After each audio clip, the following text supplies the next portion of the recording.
Well, thank you, Mr. Chairman, and thank you, Mr. OMB Director. I didn't know how shy you were until the last 15 months when you weren't before our committee, but do appreciate you taking the time today. You know how bad this economy is when we hear Joe Biden being invoked, we hear trans people being invoked. I was waiting for Jimmy Carter to be blamed next, but apparently we didn't get quite there. Let me just do a reset and present to you a set of facts, a set of data. Right now, according to opinion polls, the approval of the economy of the American people is at its lowest level since 2008, the Great Recession. 29%. An average of the last three polls shows 30% approval. Disapproval over approval of this administration's handling of the economy, more than 2-to-1 disapproval over approval. The Michigan consumer data, consumer confidence level, the lowest level ever recorded, even lower during COVID, even lower during the Great Recession, or even lower than during the Great Recession.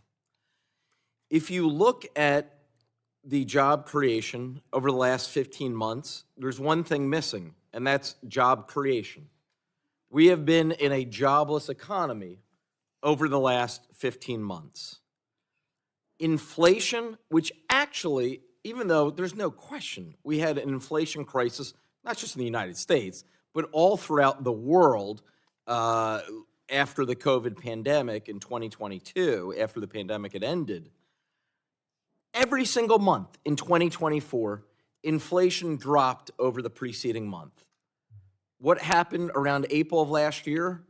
Liberation Day? Inflation was liberated. You saw inflation begin to increase, and every single month we've seen inflation increase. And gas prices. Yesterday, I was in Northeast Philly, where I'm from and where I live, a working class part of the city of Philadelphia. Was in front of a gas station. The gas at that particular location was $4.11, which is slightly lower than the average nationally and in the United States of about $4.15 a gallon. 6 weeks ago, that same gas station was under $3 a gallon. We've seen over the last month the largest increase in gas prices in my lifetime, in the lifetime of most people here.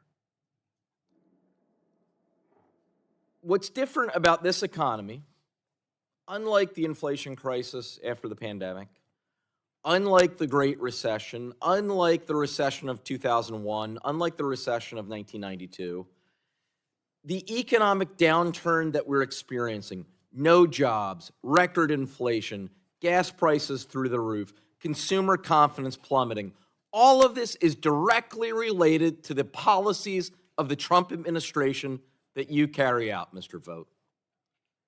None of those previous examples that I cited, none of them could be directly attributed to the policies of the president at that time. We can debate about certain things that did influence them, particularly going into the 2008 recession. But with this president, the change is so abrupt. The fact inflation was dropping month over month. The fact that we had an incredible jobs economy until it was lost a year and a half ago. You know, I'm from Pennsylvania, the biggest battleground state in the nation, also the nation's birthplace, which we're making a big to-do about this year in 2026 and celebrating our semi-quincentennial. But Pennsylvania is really known over the last decade in our politics as the nation's biggest battleground state. So as a result, basically every day in 2024 in the fall, we had either Donald Trump or the Democratic nominee, Kamala Harris, in our state. Donald Trump had, I have to say, a brilliant campaign slogan. He said, "Your prices are too high. I will lower them," and I quote him, "I will lower them on day one." Well, here we are about day 450. He hasn't lowered anything. The only thing he's lowered is his approval rating on the economy. He has lowered that. Donald Trump and this administration have failed miserably on this economy. They failed to bring prices down, and in fact, they made the situation worse. With that, we have a lot of questions on this side since it's been 15 months. You're the first OMB director ever to not appear before this committee last year. I appreciate you, at least today, taking the time. We have a lot of questions, and I certainly hope after today, if we send to you questions in writing, that you would respond finally, as you've ignored all of our previous requests. It's a matter of basic respect for the Congress of the United States and for this committee. And with that, I yield back.